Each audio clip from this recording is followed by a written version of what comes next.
মৌলিক পদার্থ যৌগিক পদার্থ কি জিনিস এটা আমরা বুঝলাম। এবার আমাদের নেক্সট টপিকসে চলে যাই। নেক্সট টপিকস হলো পরমাণু। আচ্ছা বলো তাহলে তোমরা, পরমাণু, মৌলিক পদার্থ যৌগিক পদার্থ শেষ, পরমাণুটা কি স্যার? পরমাণু, পরমাণুটা হলো মৌলিক পদার্থের ক্ষুদ্রতম কণা। পরমাণুটা কি স্যার? মৌলিক পদার্থের একদম ক্ষুদ্রতম কণা। কিরকম? এইটা যদি আমার কার্বন হয়, এই পেন্সিলটা যদি কার্বন হয়, তো এটাকে যদি আমি টুকরা টুকরা করি, একদম কাটতে কাটতে কাটতে কাটতে কাটতে কাটতে যে সবচেয়ে যে ক্ষুদ্রতম কণাটা পাবো, যাকে আর বিভাজ্য করা যায় না, পরমাণুর মৌলের অবিভাজ্য কণা, যেটাকে আর ভাঙা যায় না, ওই যে যে অবিভাজ্য কণা, ওইটাকে আমরা বলবো হলো তোমার হলো পরমাণু। তাহলে পরমাণু কি? পরমাণু হলো মৌলিক পদার্থের সব থেকে যে ক্ষুদ্রতম কণা, সেটাকে আমরা বলতেছি কি তোমার হলো পরমাণু। তাহলে পরমাণু কাকে বলে বুঝতে পারছো? সংজ্ঞাটা তাহলে কি লিখতে পারি? পরমাণু হলো মৌলিক পদার্থের কি কণা? তোমার হলো ক্ষুদ্রতম কণা। পরমাণু হলো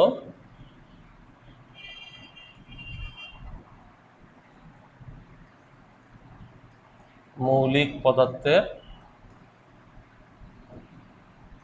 কি কণা? তোমার হলো ক্ষুদ্রতম কণা। যে কোনো একটা মৌলকে আমি যদি নিই, ওই মৌলটাকে যদি আমি একদম ভাঙতে ভাঙতে বা টুকরা করতে করতে যে সবচেয়ে ক্ষুদ্রতম কণাটা পাবো, সেটাকে আমরা বলবো কি তোমার হলো পরমাণু। যেমন যদি এটা আমার পেন্সিল হয়, পেন্সিলটা কিসের? কার্বনের। তো কার্বন বা কাঠ হলো কার্বন। কার্বনকে যদি আমি কাঠকে টুকরা টুকরা করতে করতে করতে বা পেন্সিলকে টুকরা টুকরা করতে করতে যে আমি সবচেয়ে ক্ষুদ্রতম কণা পাবো, যেটাকে আর বিভাজ্য করা যায় না, তাহলে যে অবিভাজ্য কণা, যেটাকে আর বিভাজ্য করা যায় না, ওইটাকেই আমরা বলবো কি তোমার হলো পরমাণু। উদাহরণ হতে পারে যেমন, কেমন তোমাদের যে উদাহরণ দিচ্ছে, যেমন কার্বনের পরমাণু, এই যে কার্বন, বা তোমার হইতে পারে হলো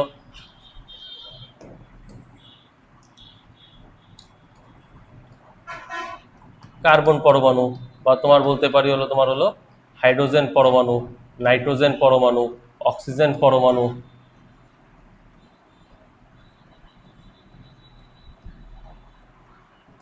কার্বন পরমাণু, হাইড্রোজেন পরমাণু, নাইট্রোজেন পরমাণু বা অক্সিজেন পরমাণু, এইগুলোকে মানে অক্সিজেন, এইগুলোকে আমরা বলতেছি কি তোমার হলো পরমাণু। অর্থাৎ তোমার হলো মৌলিক পদার্থকে ভাঙতে ভাঙতে যে লাস্ট ক্ষুদ্রটা পাচ্ছি, সেটাকে আমরা বলতেছি পরমাণু। এখানে সংজ্ঞা লিখছি, ওটা ওই একই সেম সংজ্ঞা, ওইখান থেকেও লিখলে লিখতে পারো, বা এখান থেকে তুমি লিখে দাও যে মৌলিক পদার্থের কি কণা? তোমার হলো ক্ষুদ্রতম কণা, যাকে আমরা বলতেছি হলো তোমার হলো, যাতে মৌলের সব গুণাগুণ থাকে, মৌলের সব কি থাকে? তোমার হলো গুণাগুণ থাকে, ওইটাকে আমরা বলতেছি হলো তোমার কি পদার্থ? মৌলিক পদার্থ। যেমন নাইট্রোজেনের পরমাণুতে কার ধর্ম বিদ্যমান? নাইট্রোজেনের ধর্ম।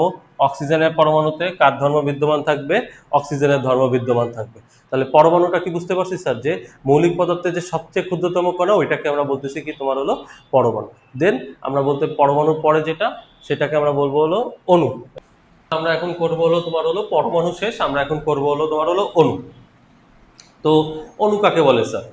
পরমাণু তো ছিল মৌলিক পদার্থের সব থেকে ক্ষুদ্রতম কণাকে আমরা কি বলতাম? মৌলিক পদার্থের মৌলের সব থেকে ক্ষুদ্র, কাটতে কাটতে যে ক্ষুদ্রতম কণা বলতাম, ওইটাকে পরমাণু। তো এই যে একটা পরমাণু, অণুটা হলো এরকম, যদি দুই বা ততোধিক পরমাণু পরস্পরের সাথে যুক্ত হয়, তাহলে তখন এটাকে আমরা বলবো হলো অণু। যদি দুই বা ততোধিক পরমাণু পরস্পরের সাথে রাসায়নিক বন্ধনের মাধ্যমে যুক্ত হয়, তাকে আমরা কি বলবো? অণু। পরমাণুটা ছিল কি মৌলিক পদার্থের সব থেকে ক্ষুদ্রতম কণা, অর্থাৎ মৌলিক পদার্থের কাটতে কাটতে আমি যে সবচেয়ে ক্ষুদ্রতম কণা পাবো, সেটাকে বলতাম পরমাণু। তো এরকম দুই বা ততোধিক পরমাণু যদি পরস্পরের সাথে যুক্ত হয়, রাসায়নিক বন্ধনের মাধ্যমে কি হয় স্যার? যুক্ত হয়, তখন সেটাকে আমরা কি বলবো? তোমার হলো অণু। তাহলে অণুর সংজ্ঞায় আমরা কি লিখতে পারি স্যার? অণুর সংজ্ঞায় অবশ্যই লিখতে পারি যে দুই বা ততোধিক, দুই বা ততোধিক পরমাণু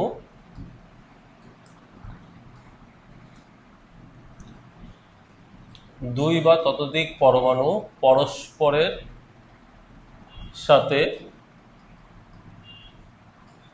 যুক্ত হয়ে কি গঠন করে? আমার অণু গঠন করে। দুই বা ততোধিক পরমাণু পরস্পরের সাথে যুক্ত হয়ে আমার হলো অণু গঠন করে। এটা হলো আমার হলো অণু। তাহলে অণুর ভিতর অণুকে যদি আমি ভাঙি তাহলে দুইটা পরমাণু পেতে পারি, একই মৌলের পরমাণুও পেতে পারি, দুইটা ভিন্ন মৌলের পরমাণুও পেতে পারি, ওইটা আমরা আসবো। তো অণু হলো দুই বা ততোধিক পরমাণু যদি পরস্পরের সাথে যুক্ত অবস্থায় থাকে তাহলে আমরা এটাকে বলি হলো তোমার কি অণু। এবং পরমাণু থাকবে একা একা, আমরা বলি কি পরমাণু থাকে একা আর অণু থাকে হলো দোকা। দোকা মানে দুই বা দোকা বলতে পারো, বা তোমার হলো তিনটা পরমাণু মিলেও তোমার হলো একটা অণু গঠন হতে পারে, তিনের চার পাঁচটা পরমাণু মিলেও কি হতে পারে একটা অণু গঠন করতে পারে। পরমাণু থাকবে তোমার একা একা, কিন্তু অণু অবশ্যই দুই বা ততোধিক পরমাণু নিয়ে কি হবে তোমার হলো গঠিত হবে। যেমন ধরো অক্সিজেন পরমাণু, অক্সিজেন অণু। তো অক্সিজেন অণু, আচ্ছা নেক্সট ডিসে চলে যাই আমরা স্লাইডে। এখানে আমার সংজ্ঞা লেখা আছে, যেটা আমি লিখছি ওইটাই স্লাইডে এইভাবে লেখা আছে যে দুই বা দুইয়ের অধিক সংখ্যক পরমাণু পরস্পরের সাথে কিসের মাধ্যমে যুক্ত থাকে, যদি রাসায়নিক বন্ধনের মাধ্যমে যুক্ত হয় তখন সেটাকে আমরা কি বলি তোমার হলো অণু বলা হয়। আচ্ছা এখন ধরো আমার কাছে আছে হলো তোমার হলো অক্সিজেন অণু, অক্সিজেন অণু। এই যে ধরো অক্সিজেন অণু যার সংকেত হলো তোমার হলো O2, অক্সিজেন অণুর সংকেত কত তোমার হলো O2। তো এই যে অক্সিজেন অণু O2 মানে হলো অক্সিজেনের দুইটা পরমাণু মিলে একটা কি অণু গঠন করছে তোমার হলো অক্সিজেন অণু গঠন করছে। এই যে O2 এটা হলো আমার একটা অক্সিজেন অণু। O2টা কি স্যার আমার একটা, O2টা হলো আমার একটা অক্সিজেন অণু। তো এই অক্সিজেন অণু দেখো কয়টা অক্সিজেন পরমাণু নিয়ে গঠিত হয়েছে, দুইটা অক্সিজেন পরমাণু নিয়ে গঠিত হয়েছে। অর্থাৎ যদি আমরা অক্সিজেন পরমাণুকে আমরা লিখি এই একটা আমার অক্সিজেন পরমাণু, এই আরেকটা অক্সিজেন পরমাণু, এই দুইটা পরমাণু মধ্যকার রাসায়নিক বন্ধনের মাধ্যমে দুইটা পরমাণু একত্রিত যুক্ত হয়ে একটা আমার কি গঠন করছে, অক্সিজেন অণু গঠন করছে। বেশিরভাগ যে গ্যাসগুলো আছে, আমরা যে গ্যাসগুলো সম্পর্কে জানি, oxygen, hydrogen, nitrogen, fluorine, chlorine, এই যে গ্যাসগুলো আছে এই গ্যাসগুলো কি আকারে থাকে সবসময়, অণু আকারে থাকে। এটা একটা বৈশিষ্ট্য মনে রাখো যে গ্যাসগুলো অধিকাংশ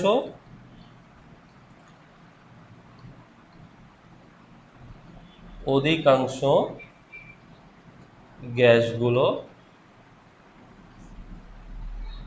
গ্যাস কি আকারে থাকে আপনার, অণু আকারে থাকে। অধিকাংশ গ্যাস যেগুলো আমরা জানি অক্সিজেন, নাইট্রোজেন, হাইড্রোজেন, এগুলো কি আকারে থাকে, অণু আকারে থাকে। যেমন আমাদের হাইড্রোজেন H2 এটা একটা কি বলতো অণু। কেন স্যার এটা অণু, কারণ এইখানে হাইড্রোজেন কয়টা আছে, দুইটা আছে। দুইটা কি হাইড্রোজেন আছে, দুইটা হাইড্রোজেনের পরমাণু আছে। অর্থাৎ যখন এটাকে আমরা ভাঙবো তখন দেখবো এই একটা হাইড্রোজেন পরমাণু, এই একটা হাইড্রোজেন পরমাণু, এই যে দুইজনের মধ্যে একটা বন্ধনের মাধ্যমে এই যে আবার যুক্ত। তাহলে দুইটা হাইড্রোজেনের পরমাণু পরস্পরের সাথে রাসায়নিক বন্ধন, কিসের মাধ্যমে তোমার হলো রাসায়নিক বন্ধন,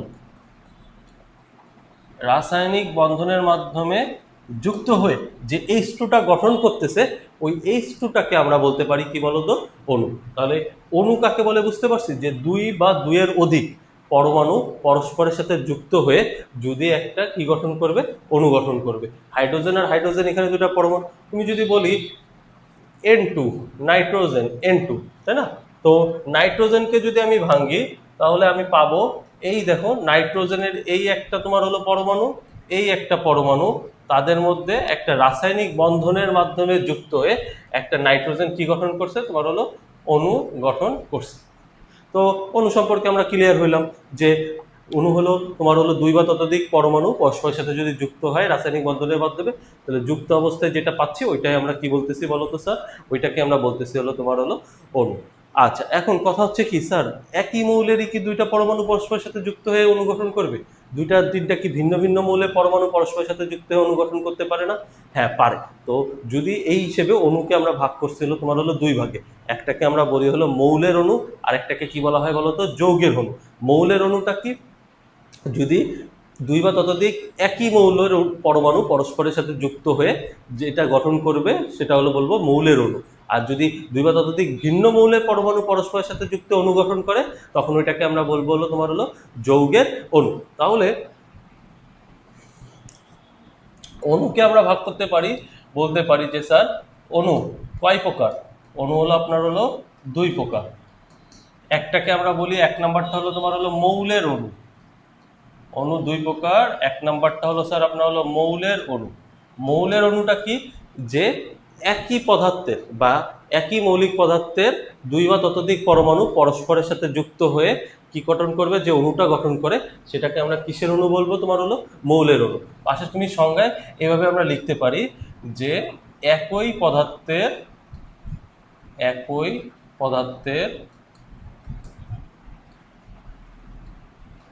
দুই বা ততোধিক পরমাণু, একই পদার্থের দুই বা ততোধিক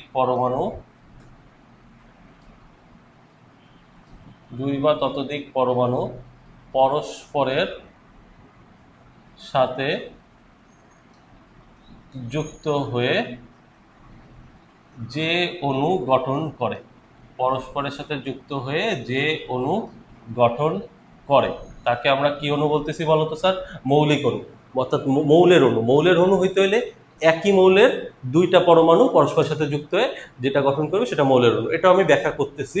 তার আগে অণু দুই প্রকারের, একটা গেল মৌলের অণু, আরেকটাকে আমরা বলবো হলো তোমার হলো যৌগের অণু। তো যৌগের অণুটা কি স্যার? মৌলের অণু যদি একই পদার্থের দুই বা ততোধিক পরমাণু হয়, যৌগের অণুটা হবে দুই বা ততোধিক পদার্থের বা দুইটা ভিন্ন ভিন্ন পদার্থের পরমাণু যদি পরস্পরের সাথে যুক্ত হয়ে অণু গঠন করে, তখন ওইটাকে আমরা বলবো যৌগের অণু। দুইটা ভিন্ন ভিন্ন পদার্থের বা এক বা একের অধিক ভিন্ন, দুই বা দুইয়ের অধিক ভিন্ন মৌলের পরমাণু যদি পরস্পরের সাথে যুক্ত হয়ে কি গঠন করে, অণু গঠন করে, তখন ওইটাকে আমরা বলি হলো যৌগের অণু। তাহলে ওইটাও লিখে ফেলাই, দুই বা ততোধিক মৌলের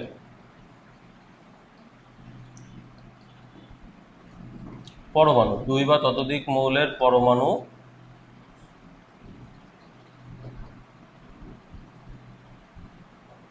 পরস্পরের সাথে যুক্ত হয়ে যে অণু গঠন করে তাকে আমরা কিসের অণু বলতেছি তোমার স্যার? তাকে আমরা যৌগের অণু। আর যদি একই মৌলের দুই বা ততোধিক পরমাণু পরস্পরের সাথে যুক্ত হয়, তাকে আমরা বলতেছি কিসের অণু? মৌলের অণু বলতেছি। তাহলে এবার একটু আলাদাভাবে ব্যাখ্যা করে বুঝি, মৌলের অণুটা যৌগের অণুটা একটু ব্যাখ্যা করে বুঝি। তো প্রথমে আসি আমাদের মৌলের অণু। এই যে আমি যে সংজ্ঞাটা লিখছি সেইটাই, যে একই মৌলের যদি কি করে একাধিক পরমাণু পরস্পরের সাথে যদি তোমার হলো যুক্ত হলে তাকে আমরা কিসের অণু বলবো? মৌলের অণু। উদাহরণ যেমন হলো তোমার অক্সিজেন এবং নাইট্রোজেন। তো আমি একটু আগে তোমাদের ব্যাখ্যা করছি, যখন আমি এই যে অক্সিজেন নিচ্ছি, অক্সিজেনের অণু যার সংকেত হলো O2, এটা কিসের অণু? তোমার হলো অক্সিজেনের অণু।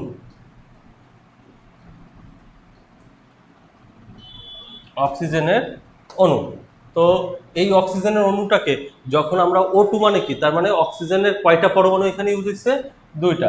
এই এক নাম্বার অক্সিজেনের পরমাণু, এই একটা অক্সিজেনের পরমাণু, যাদের মধ্যে একটা রাসায়নিক বন্ধনের মাধ্যমে যুক্ত হয়ে কি গঠন করছে, এরা কি তোমার বলতো অক্সিজেনের পরমাণু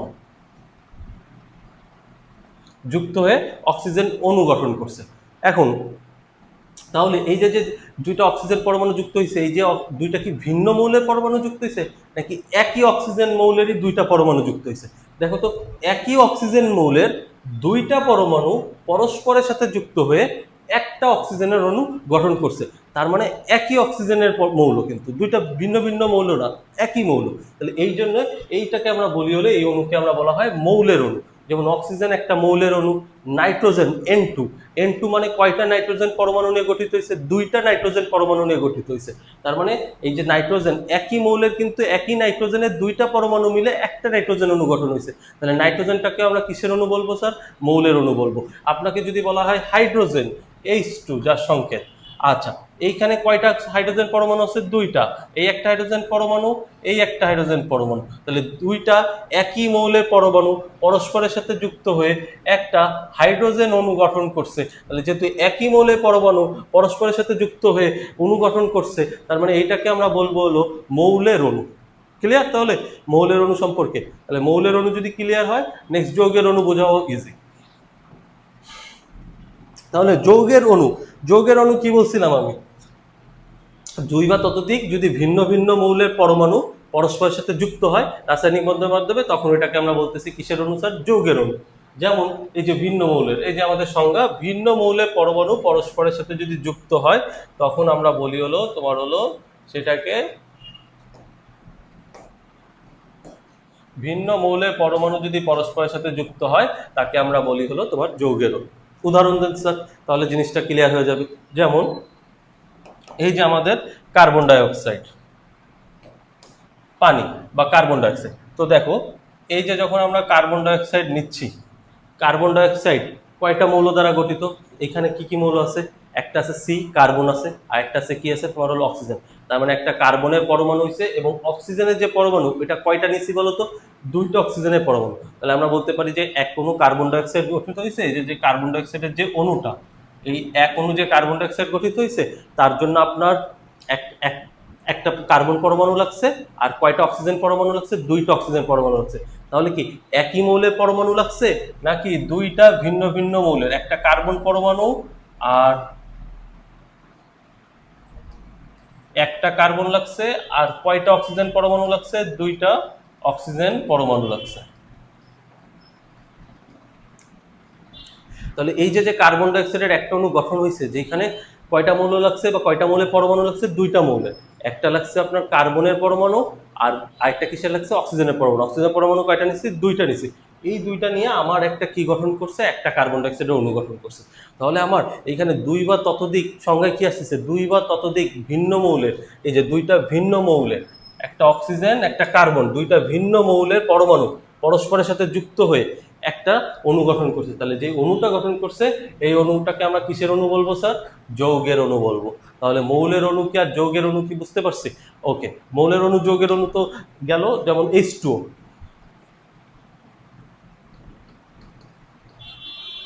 পানি, H2O। তো H2O কে যদি আমি ভাঙি তাহলে আমরা কি পাচ্ছি? যে এখানে কয়টা পরমাণু পাচ্ছি? দুইটা কিসের পরমাণু পাচ্ছি? হাইড্রোজেন পরমাণু। এবং একটা কিসের পরমাণু পাচ্ছি? তোমার হলো অক্সিজেন পরমাণু। তাহলে যখন একটা H2O অণু গঠন হচ্ছে তখন আমার দুইটা হাইড্রোজেন পরমাণু লাগতেছে, আর একটা কি পরমাণু লাগতেছে? অক্সিজেন পরমাণু লাগতেছে। তাহলে এই দুইটা হাইড্রোজেন এবং একটা অক্সিজেন পরমাণু মিলে একটা পানির অণু গঠন করতেছে। তো এইখানে দুইটা ভিন্ন ভিন্ন মৌলের পরমাণু লাগছে না স্যার? এই যে একটা হাইড্রোজেন একটা অক্সিজেন, যদি দুইটা ভিন্ন ভিন্ন মৌলের পরমাণু একত্রিত যুক্ত হয়ে একটা অণু গঠন করে, তাহলে এই অণুটাকে আমরা বলতেছি কিসের অণু? তোমার হলো যৌগের অণু। তাহলে মৌলের অণু এবং যৌগের অণু এই দুটা সম্পর্কে আমার ক্লিয়ার হলো, এবং আমরা পরমাণু আর অণু সম্পর্কেও ক্লিয়ার হইলাম। তাহলে আবারও বলতেছি প্রথম থেকে যে পরমাণুটা কি স্যার?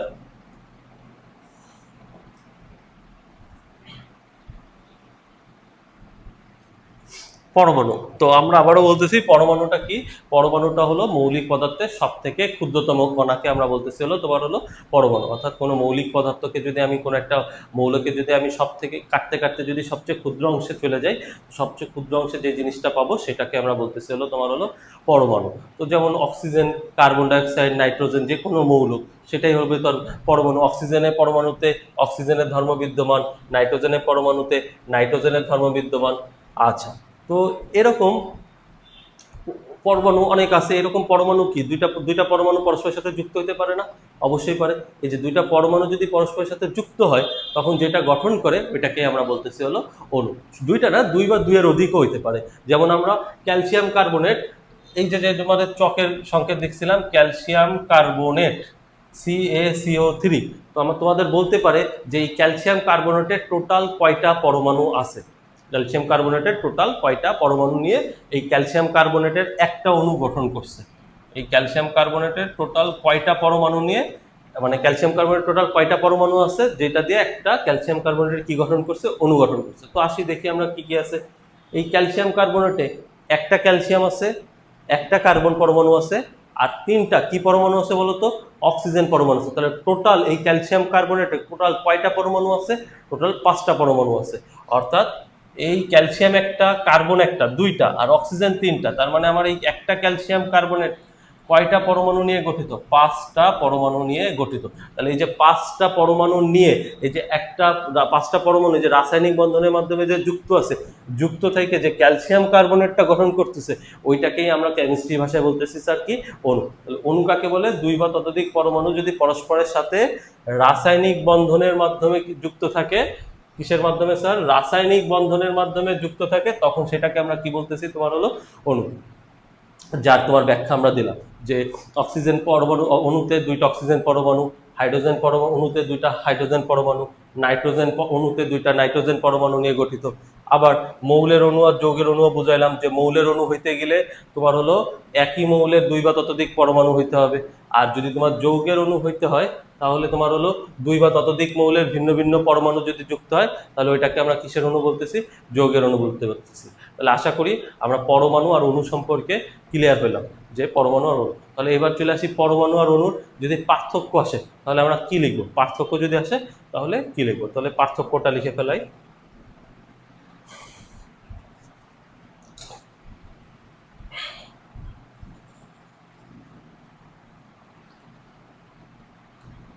পরমাণু ও অণুর মধ্যে যদি আমার অনুধাবনে পার্থক্য আসে, পরমাণু আর অণুর মধ্যে যদি আমার পার্থক্য আসে তাহলে কি লিখবো স্যার?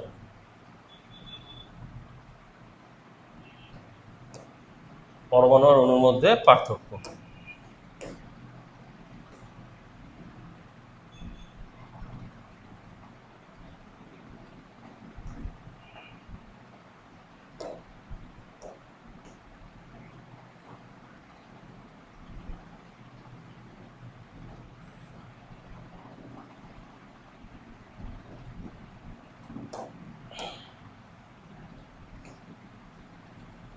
তো এই পাশে লিখলাম তোমার হলো পরমাণু, আর এই পাশে লিখলাম হলো স্যার হলো আপনার হলো অণু। তো পার্থক্যের 1 নম্বরে কি দিব স্যার? 1 নম্বরে 2টার 1 নম্বরেই দিব হলো তোমার হলো সংজ্ঞা। পরমাণু সংজ্ঞা কি দিব? পরমাণু কি জিনিস পড়াইছিলাম? পরমাণু হলো তোমার হলো মৌলিক পদার্থের ক্ষুদ্রতম কণা, যার মধ্যে মৌলের সব গুণাগুণ বজায় থাকে। এই লাইনটা কিন্তু ইম্পর্টেন্ট, মৌলের সব গুণাগুণ বজায় থাকে। মৌলিক পদার্থের ক্ষুদ্রতম কণাকে আমরা বলতেছি পরমাণু। আর অণুর সংজ্ঞাতে আমরা কি জানি? 2 বা ততোধিক পরমাণু যদি পরস্পরের সাথে যুক্ত অবস্থায় থাকে রাসায়নিক বন্ধনের মাধ্যমে, তাহলে সেটাকে আমরা বলতেছি হলো তোমার হলো অণু। 2 বা ততোধিক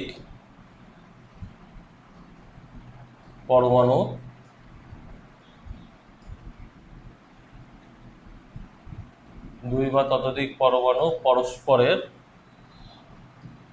সাথে রাসায়নিক বন্ধনের মাধ্যমে যদি যুক্ত অবস্থায় থাকে, রাসায়নিক বন্ধনের মাধ্যমে যুক্ত অবস্থায় থাকে, তখন তাকে আমরা কি বলতেছি স্যার? অণু বলে। তাহলে অণু কাকে বলে বুঝতে পারছি? যে 2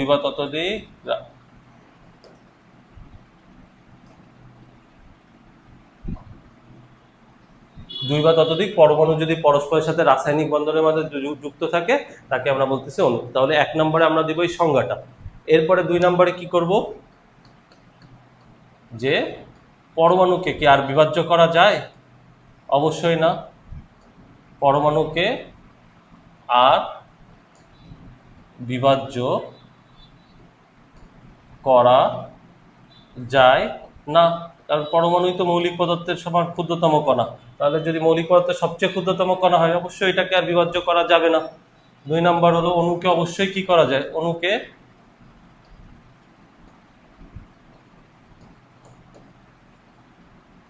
কি করা যায়? তোমার হলো অবশ্যই বিভাজ্য করা যায়।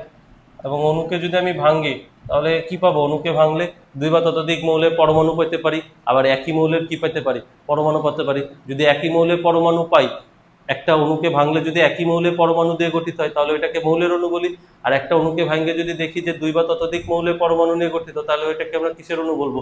যৌগের অণু, সিম্পল। এরপরে 3 নম্বরে কি দিব স্যার? 3 নম্বরে দিব আমি হলাম উদাহরণ। উদাহরণ যেমন কার্বনের পরমাণু, হাইড্রোজেনের পরমাণু, অক্সিজেনের পরমাণু, নাইট্রোজেনের পরমাণু, শুধু সংকেত দ্বারা আমরা প্রকাশ করব, প্রতীক দ্বারা, কার্বন, হাইড্রোজেন, অক্সিজেন, নাইট্রোজেন। আর এইটাই উদাহরণ আমরা কি দিতে পারি স্যার? এই যে আমার কার্বন ডাইঅক্সাইড, H2O, তারপর হলো তোমার হলো অক্সিজেন, তারপর হলো তোমার হলো নাইট্রোজেন, এইগুলা তোমার কিসের? সবই হলো তোমার হলো নাইট্রোজেন, 2টা নাইট্রোজেন পরমাণু নিয়ে গঠিত, অক্সিজেন O2, 2টা অক্সিজেন পরমাণু, পানি H2O, 2টা হাইড্রোজেন পরমাণু আর একটা অক্সিজেন পরমাণু, কার্বন ডাইঅক্সাইড CO2, একটা কার্বন পরমাণু, 2টা কিসের পরমাণু? অক্সিজেনের পরমাণু। তোমাদের কিন্তু আসবে এমসিকিউতে যে কার্বন ডাইঅক্সাইডে টোটাল কয়টা পরমাণু আছে, তাহলে কার্বন ডাইঅক্সাইডের টোটাল কয়টা পরমাণু আছে? 3টা পরমাণু, একটা কার্বনের পরমাণু আর কয়টা অক্সিজেনের পরমাণু আছে? 2টা অক্সিজেনের পরমাণু। তোমাকে যদি বলি পানিতে H2-তে কয়টা পরমাণু আছে, তুমি বলবা কয়টা পরমাণু আছে? 3টা। হাইড্রোজেনের 2টা পরমাণু আছে স্যার, আর অক্সিজেনের কয়টা পরমাণু আছে? একটা পরমাণু আছে। এই নিয়ে মোট টোটাল কয়টা পরমাণু পানিতে? 3টা পরমাণু। তাহলে ক্লিয়ার হয়েছে? ও পরমাণু এবং অণুর মধ্যে যদি পার্থক্য আসে অনুধাবনে 2 মার্কে, তাহলে আমরা এই 3টা পয়েন্ট দিই। ওকে।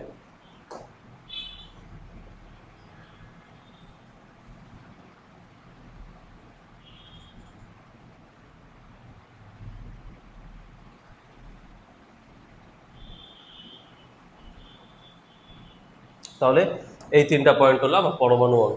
তাহলে পরমাণু আর অণু সম্পর্কে আমাদের ক্লিয়ার হলো। তাহলে আমরা প্রথমে বুঝলাম, অধ্যায়ের প্রথমে মৌলিক পদার্থ, যৌগিক পদার্থ সম্পর্কে ক্লিয়ার হলাম, দেন আমাদের পরমাণু আর অণুর মধ্যে ক্লিয়ার হলো।